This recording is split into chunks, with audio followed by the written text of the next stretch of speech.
The Level Grind is brought to you by All-Star Collision and Glass. Visit allstarcollision.ca.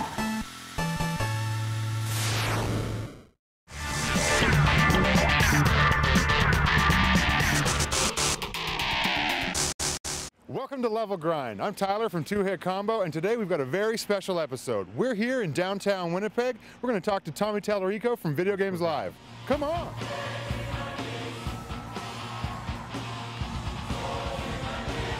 Okay, we're here with Tommy Tallarico, the producer of Video Games Live. Hello, sir. Where is he? Where? I don't see him. Oh, that's me. Hi. So welcome to Winnipeg. Yes, thank you.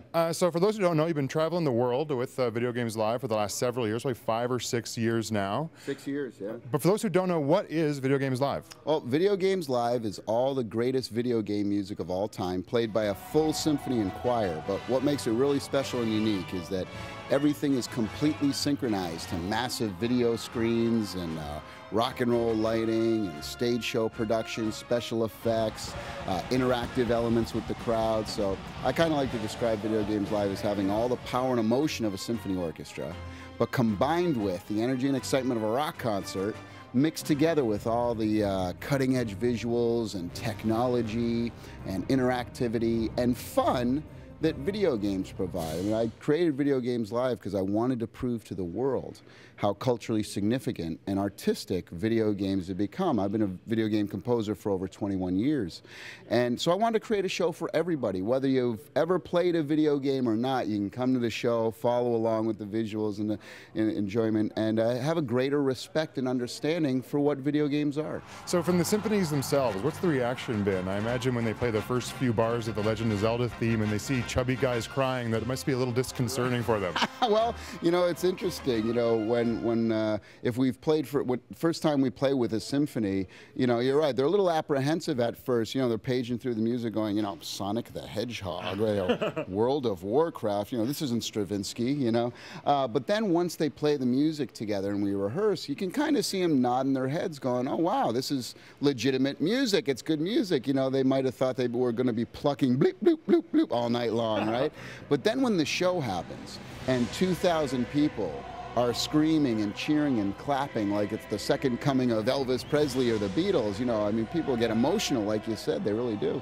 And that's when the symphony's like, what the heck's going on here, you know?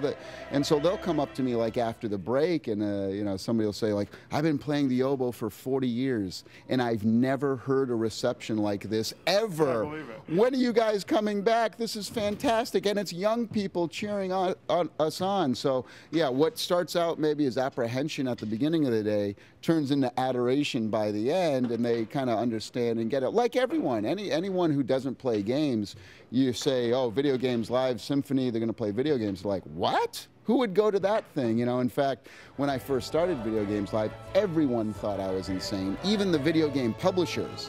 You know, the video game publishers were like, people would listen to this music? What do you mean? Why would young people go to a symphony? They'll never go to a symphony. So it was kind of, you know, I just had to keep doing it, you know, do it. And we finally, when we put on that first show in 2005 at the Hollywood Bowl with the LA Philharmonic Orchestra, over 11,000 people showed up. And, you know, I proved my point that people will come out to see games and video game music.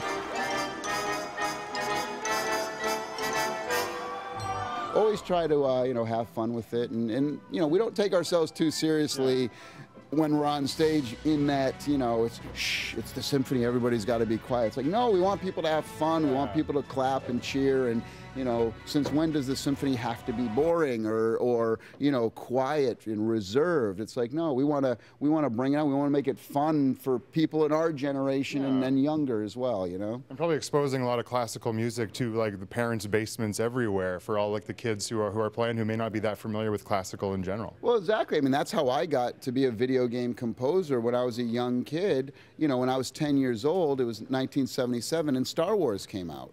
And that was the first time I heard like this magnificent orchestral music. I was like, what is that? What's, you know, and then I started reading articles about this John Williams guy who was the composer, and he likes Mozart and Beethoven, so I'd start to listen to them, and that's got me into composing and got me into classical music when I was 10 years old. So yeah, because of pop culture, because of Star Wars, that got me into being a composer in classical music. The same thing is happening 30 years later with Video Games Live, where I will get massive amounts of letters, emails after a show from parents saying, hey, you know, we took the kids to the show last night. We didn't know what to expect ourselves, but boy, we were so amazed and it was so incredible. But I just wanted to let you know, my 8-year-old daughter, we were talking about around the breakfast table this morning, and she says to me, Mom, I want to start taking violin lessons so I can learn the music to Legend of Zelda or Kingdom Hearts or whatever. So it does have a legitimate positive effect. It's not marketing hype or anything like that.